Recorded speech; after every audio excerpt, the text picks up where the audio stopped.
My name is Kathy McCormick, and I am with the LGBT Oral History Project, working through the LGBT Center in Harrisburg, Pennsylvania. And I am here with Don Haines of Columbia. So, Don, if you'd like to verbally give us permission to do this recording and also share this with the Oral History Project, that would be great. Certainly, I do give my permission. Okay. All right, so let's just take you back all the way to your early days with family and other things, and if you could just share with us sort of, you know, your story, that'd be great. Certainly, I'd be more than happy to.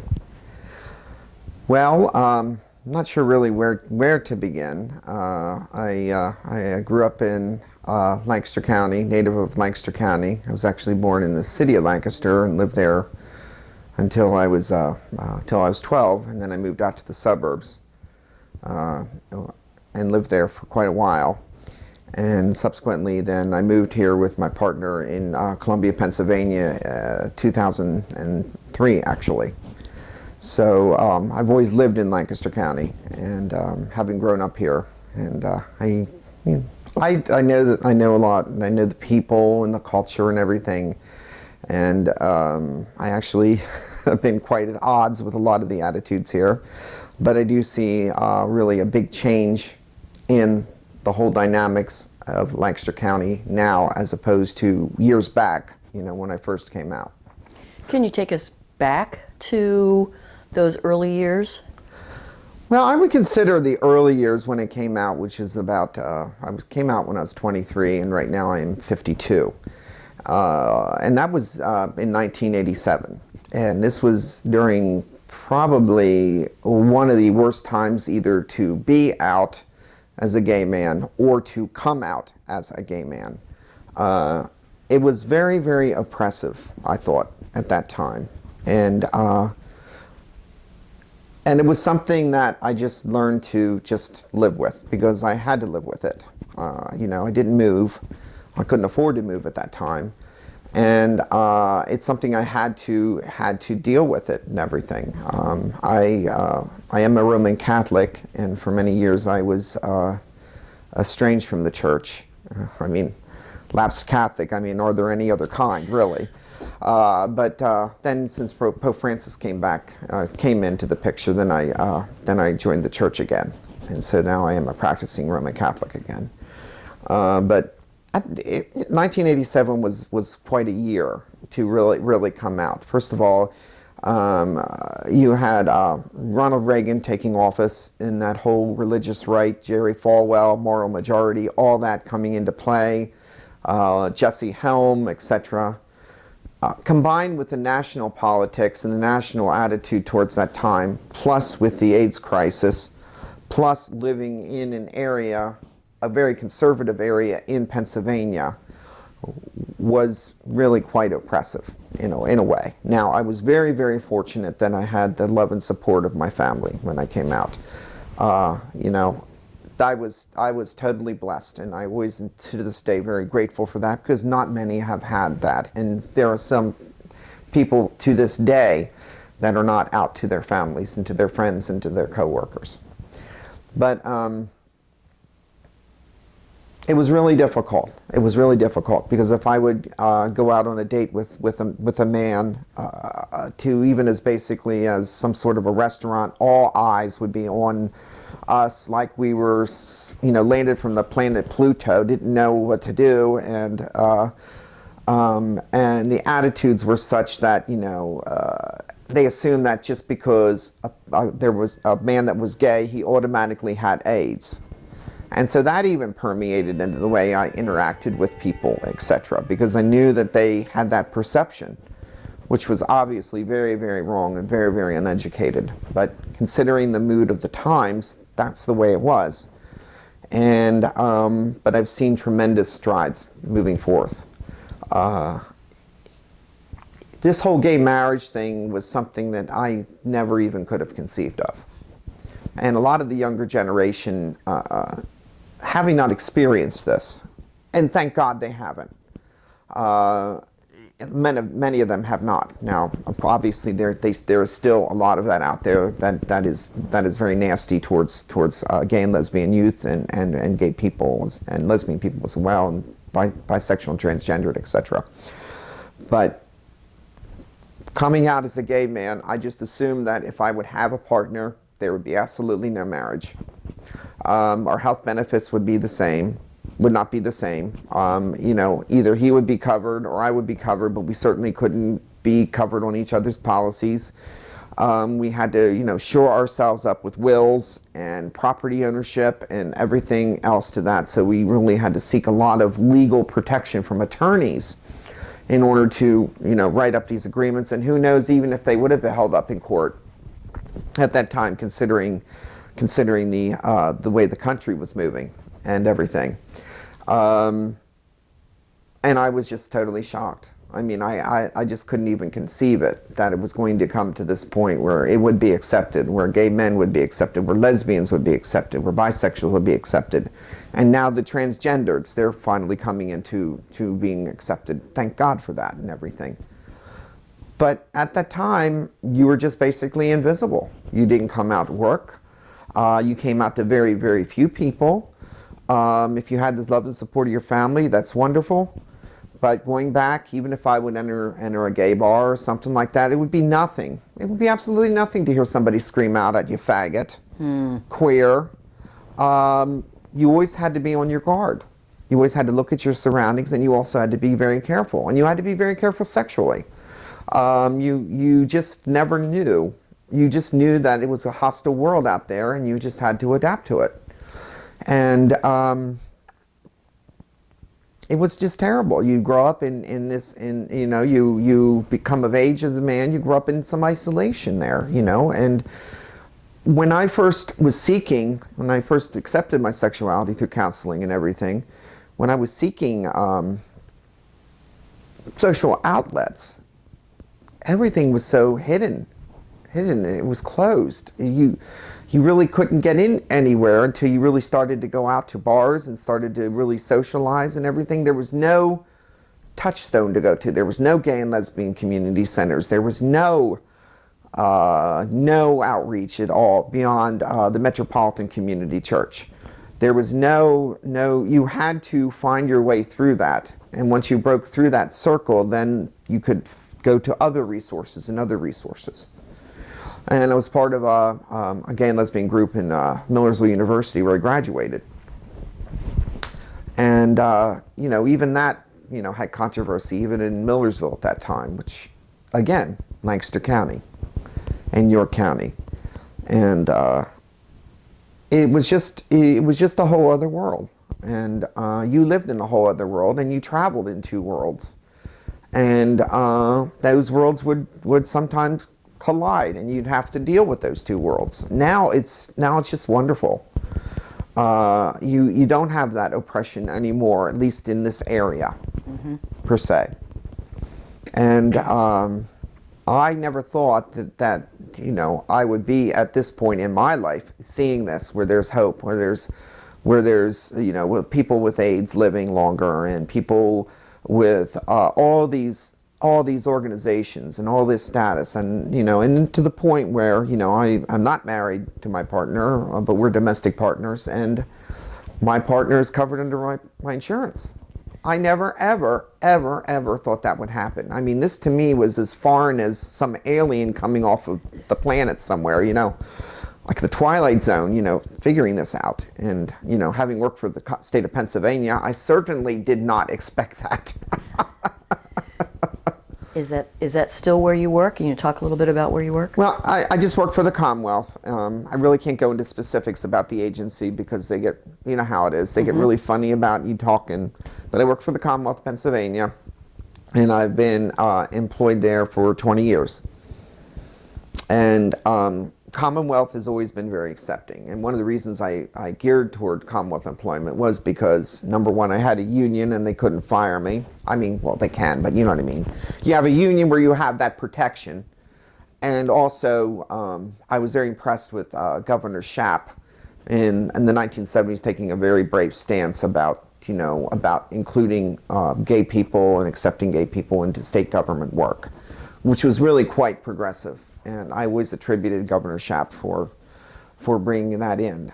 It was just a governor's directive, and subsequently, even before all these other issues came into play now of acceptance of gay people and everything, you had the sexual orientation, you were covered.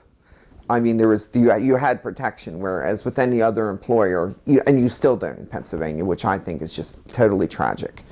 And some of these politicians really need to get on this, whether they agree with the lifestyle or not. But you know, we came this far, and so there's always hope. Whereas at one point, I saw absolutely no hope. It really felt like you really just did not. You just knew that you had absolutely no rights as a gay person, and you didn't. You really didn't, because you had no recourse. Of course, the only thing you had was your own attorney. That would make sure that you would be protected or your partner would be protected. But really, it was just, it's not even considered that. And then when you have the Supreme Court Justice, Scalia, I believe, still saying these things, it's bad enough to say it at any time, but even in particular this time, and this is a man at the Supreme Court, is a total disgrace. And people look up to that. And people want their homophobic feelings validated. And I think it's just an utter tragedy that this still goes on, that there's still that attitude, and still people hold that attitude. It's in some ways similar to the civil rights movement. You can make a law, but that doesn't mean that people are necessarily going to change. Well, exactly. They're not going to change, and in fact, in a lot of ways, it's to me in a lot of ways with issues that are going on. I mean, you're back to the 1950s and the 60s. Fighting these, you know, I mean, and it's very sad. I mean, it's very sad. You know, gay people, lesbian people, they had, you know, they didn't have anything, you know, and I can't speak for lesbians, I'm just speaking for as a community as a whole. I mean, it took some brave people, gays and lesbians, to march in Philadelphia in the 1960s. That was very, very brave. And then Stonewall. And then the 70s seemed to be a more relaxed period, I thought, for a lot of gay and lesbian people. But once the 80s came and you brought Ronald Reagan in, it was absolutely, there was no way. And I've just seen so many miracles happen, and that's how I can say it. It's miracles. It is just absolute miracles that where it's come and where it was. And you know, having grown up, you know, being Catholic and everything. You know, my biggest beefs with the church were, you know, and are still, you know, gay and lesbians being accepted, the women's role in the church. There's so many issues, but even seeing that with the Pope, you know, is a miracle in itself.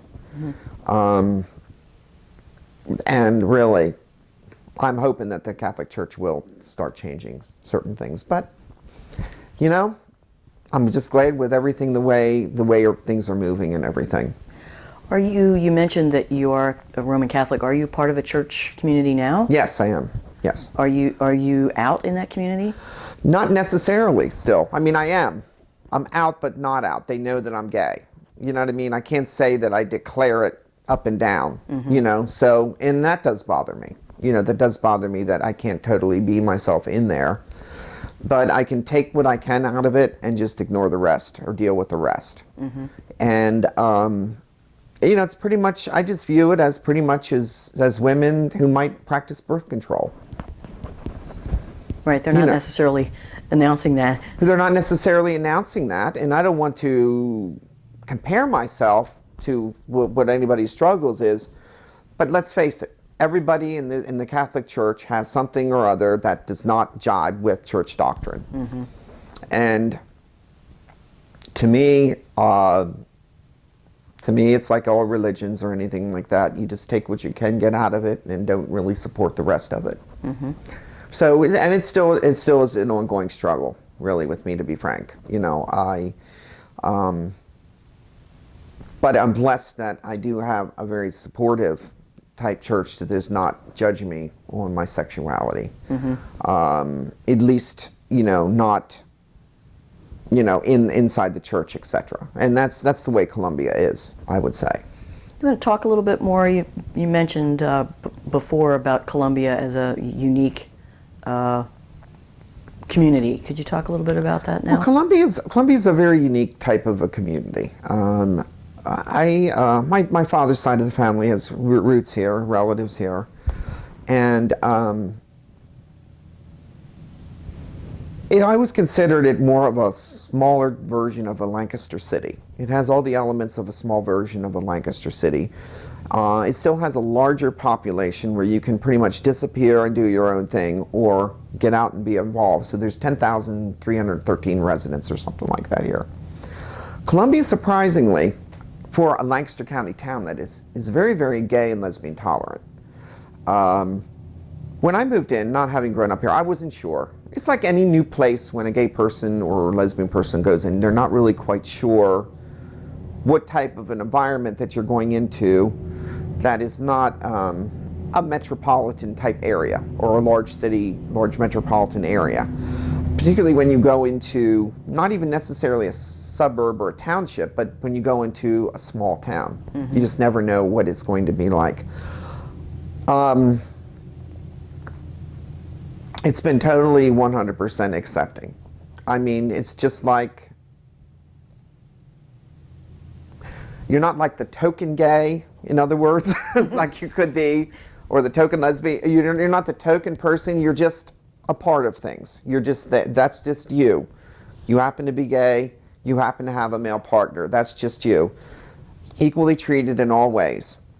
Your partner goes with you to functions. I decided through my best friend to just become more involved with this, and in Columbia, and that's when I first met him through an activity and everything, through volunteering pursuits, encouraging me to volunteer. I was appointed to the Columbia Borough Planning Commission.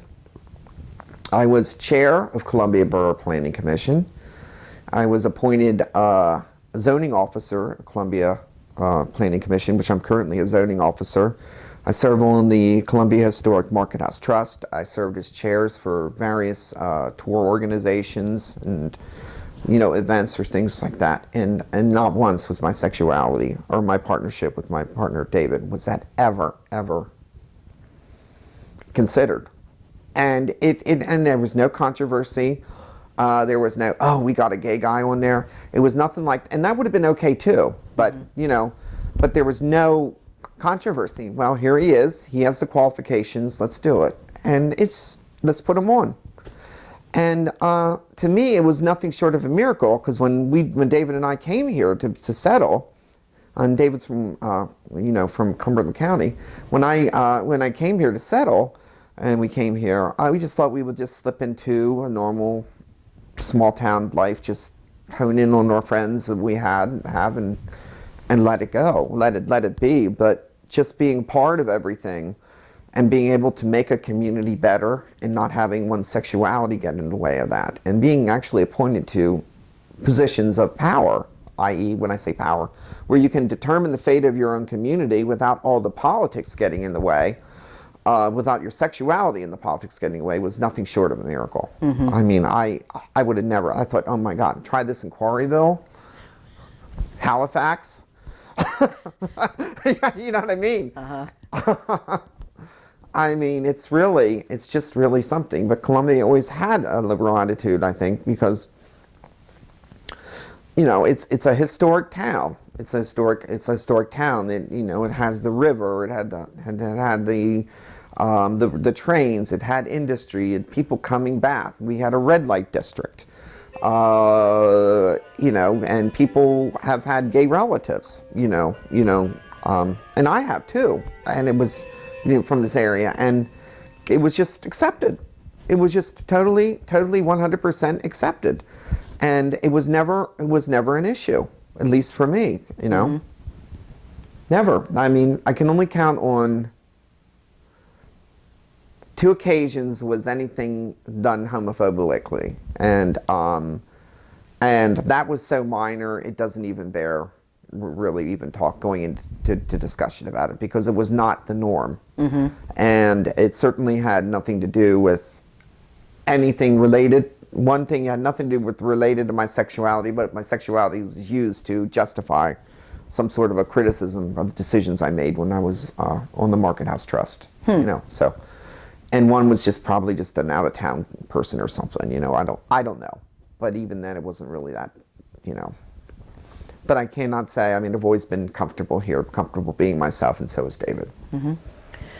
Let me take you back to a comment you mentioned about being part of a community organization in Millersville University. Yes. Can you talk a little bit more about that Sure. that period of activism in your life? Sure. What had happened was I had reached out to, at the time, F&M College, Franklin and Marshall, and then Franklin and Marshall had some gays and lesbians, students that were somewhat involved. I don't know if it was a recognized organization at that point or not, but somehow we got hooked up with gays and lesbians from that area in that college, and then subsequently it was called, I don't know if F&M had a college name, but ours in Millersville was called Veritas, and it was formed by a concerned student, and he got together a number of people to just form a support group of some sort. And there was it was really not that fully organized or chartered by the school, but it was a sense of support. And what we did was we just put, you know, at the time there was no online, there was no websites, there was no anything. You just stuck something on a bulletin board, and you know, we had phone numbers and with people that wanted to volunteer. If anybody wanted to reach out to us and talk about their sexuality or wanted to get together for a meeting, it was just more of a comfort space. And I was newly, at that time, accepting of my sexuality, and I was looking for more social outlets and everything. And so it was pretty nice. I mean, you got to know different people, and I don't know if the group had indeed survived, but I'm sure there's one now in Millersville. But it was a good moment. It was a good moment in time because there was really no outlets. Lancaster did have, I think it was through the Metropolitan Community Church, they did have what we called the Gay and Lesbian Helpline. I think Harrisburg had something similar, where people would call on a Sunday night, and you know, you would keep your phone open. Volunteer phone people would have their phone. It was so weird, you know what I mean? And so you would answer the phone and say hello, and you know, somebody would just talk about their feelings about, you know, if a gay person or lesbian person wanted to talk, then we would talk to them, and I volunteered a number of times for that helpline. And that also offered a good outlet for people. But everything was, I can't say cloaked in mystery or hiding, but it was not out there. You know what I mean? It was there for a resource to take if you knew about it or something of that nature. But and then at the time in Lancaster too, with Millersville and everything, that, you know, that provided a great source of camaraderie, support, and you know, then we would take a trip down to Philadelphia or something like that, or. But it was a really, really nice, unique period in time. And I think a lot of that, you know, has sprung up as a result of, a lot of radical groups at that time surrounded by, you know, for AIDS and things like that. God, what was that one? There was like a really radical group at the time that kind of inspired it. I don't even, can't even remember the name of it. Isn't that something? It's going back a ways. Yeah. You know how they would always constantly, I think Larry Kramer was involved with that, you know, and it just trickled down into, you know, having a voice. And so, you know, when I graduated, of course, I was not part of the group anymore, and things like that happened, but, you know, it was it was a good time because you really could, discuss how you felt, and you had a support group. Have you been involved in other LGBT organizations or movements? I've been involved with a number of them over the years. After I'd stopped going to the Catholic Church at the time, I started to go to Vision of Hope Metropolitan Community Church. They had church services on Chestnut Street, which is the Unitarian Church, for a while, and then they moved to another church, and then finally they have their own church now here in Mountfil. So I was involved in that. We had what we called men's potluck dinners, and I think Harrisburg had them or something, but we always had a monthly potluck dinner where we would hold them in our houses. And it would just be a good time for men to get together. And the dynamics were so wonderful because it would be the gay and lesbians that would come. And it would be, the lesbians would sit in the living room, all sit in the living room together, and the gay guys would be in the kitchen. That's great. It was just, and my parents, who are just the most wonderful people in the world, they said, well, you can have it at our house. Oh, that's awesome. 1989. And Mom said, great, we'll have it here. And so I actually was able to host one of the dinners there. And my dad and Mom have been nothing but accepting and very supportive all the way back. I am so blessed, and have my sister's been too. I have two younger sisters. And but they would be hosted in people's homes, and so we would just go monthly, and that would be sort of a social thing. Let's see, I would support a lot of causes or go to activities, things like that, but I guess I never really was part of anything really long term. Okay. That I can remember. I probably was. Okay. God knows. I've been to a lot of different events and, and functions and everything. I never ever in my life imagined that there would be a pride parade in Lancaster. I never ever in my life imagined that. Wow. Have you been part of the parade? No, I have not. Now, I did march in Philadelphia one year. And I did get involved in some things in Philadelphia for a little bit. And but around the time when I was really starting to not get involved was more when I was focusing more on my work and everything. So, is there anything else that you would like to talk about that we haven't thought to ask, or? Well, I do. Number one, I'm very blessed. Number two, I have a partner. We've been together for 14 years. And we're still together, and we live here in Columbia. We're just like any other couple. Whether I say that back in my radical days is a good thing or a bad thing, but at least we're accepted.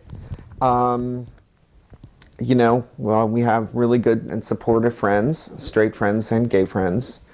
And really, the only thing I don't like is getting older, I would say. None of us like that. But, I do like the idea that that people are more comfortable, people are more accepting. In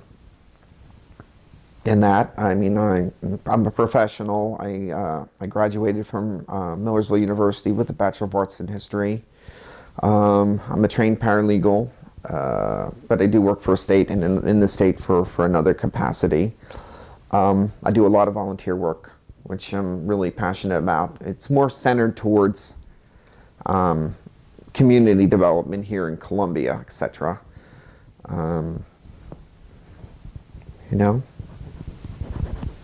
Is there anything else you would like to ask, or? Well, let's look at our list here. Uh-oh.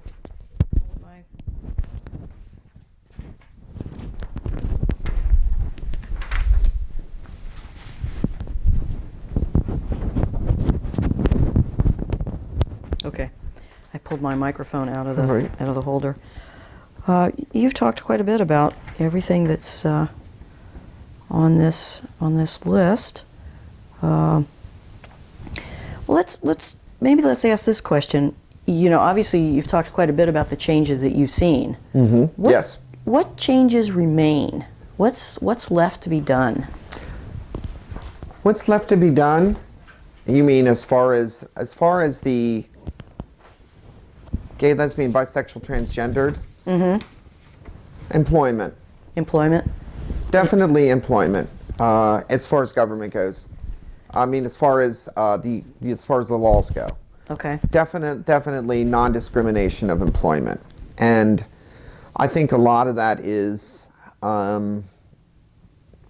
totally, the fact that it's totally neglected is totally unjustified. Mm-hmm. You know, I think a lot of that, I think some of that too is for employers in general, because they do like to, the private sector has been particularly cruel. I'm a left-leaning Democrat. Mm-hmm. You know, in an area that is clearly not, at least the countywide. And there's just absolutely no justification to keep that on the book when you deny somebody the right to,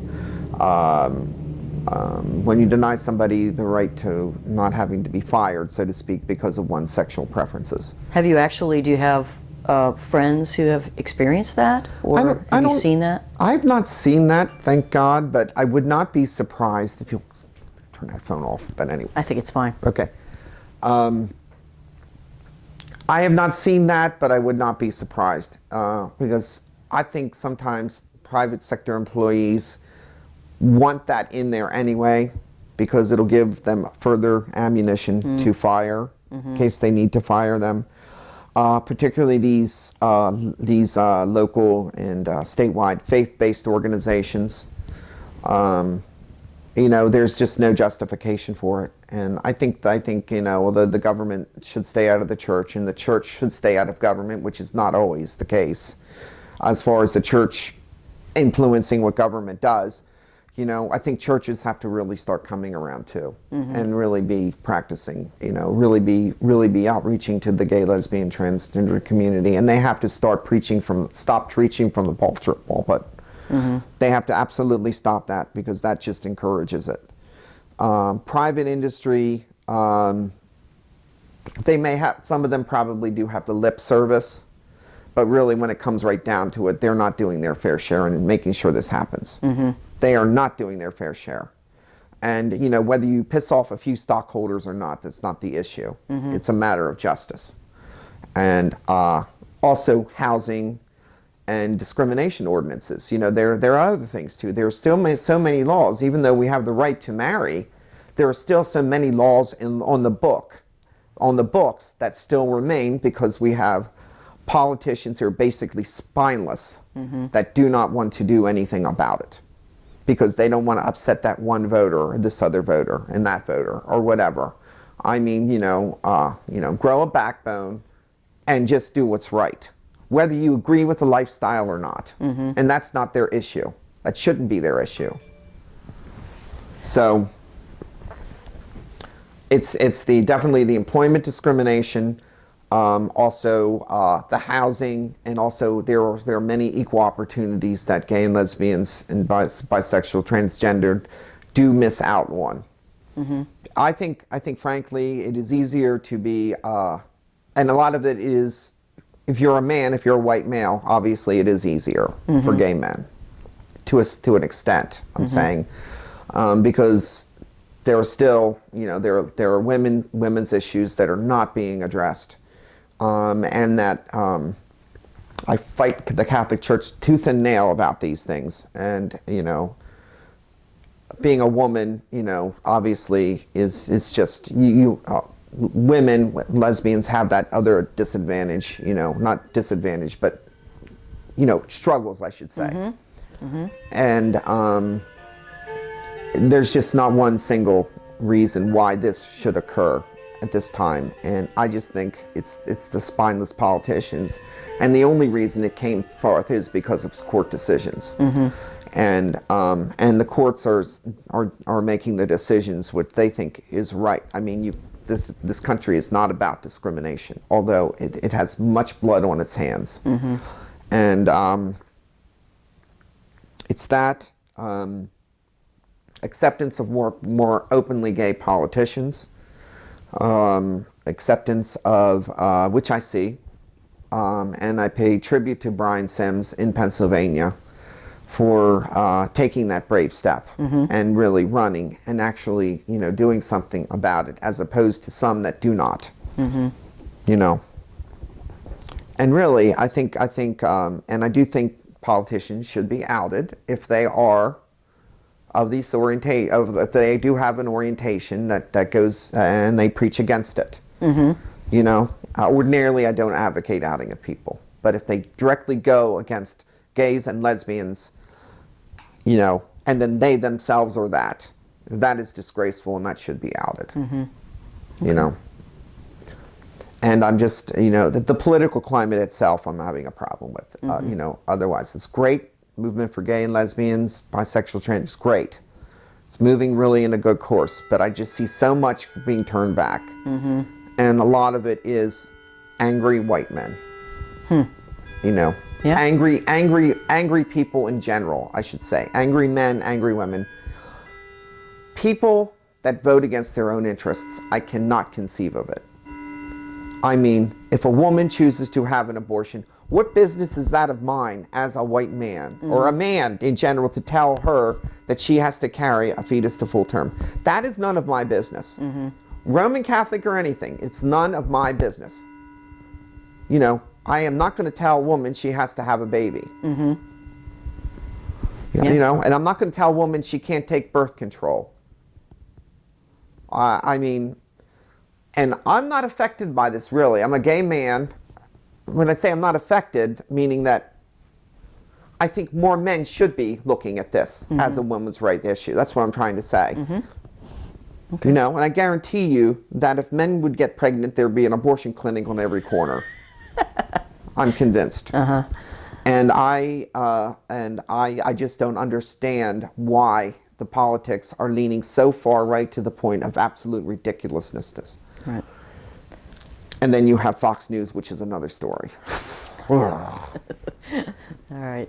But even they. But there is really so much more to be done. Particularly in very, very conservative areas. Like the city of Lancaster has an ordinance protecting gay and lesbians, but the county does not. The county does not. And to me, it's unacceptable. When you come in, as more and more people are moving into Lancaster County, more and more people from metropolitan areas moving in, because Lancaster County is an ideal area location-wise, you're going to see that change.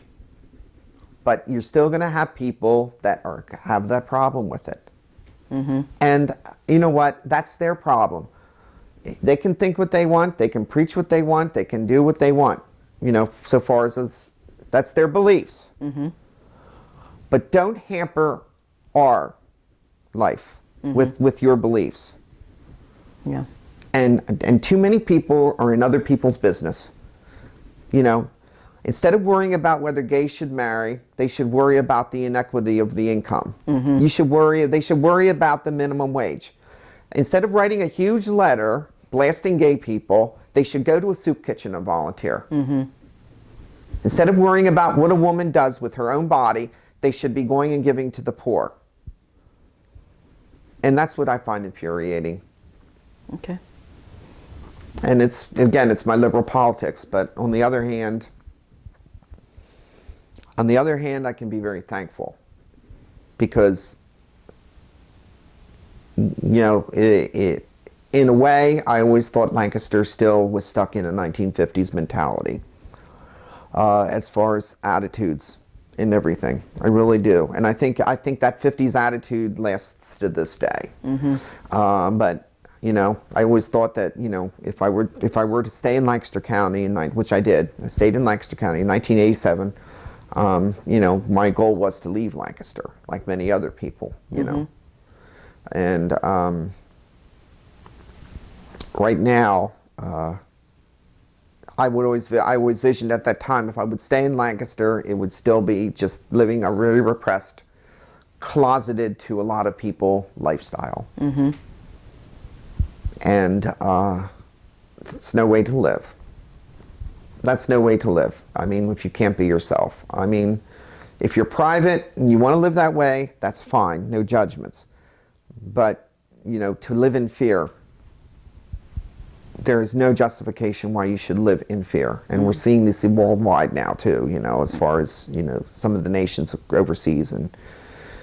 And I'm really surprised Lancaster County came with the times to a degree. And it still has a lot of growth to do. Okay. Excellent. Sure. All right, thank you very much. Thank you. One of the things that I did forget to say at the beginning of the recording was today is November 24th, 2015. So that is on the record now. So thank you very much for your participation in this project. I enjoyed it very much. Okay. And I wish every success with Thank it. you.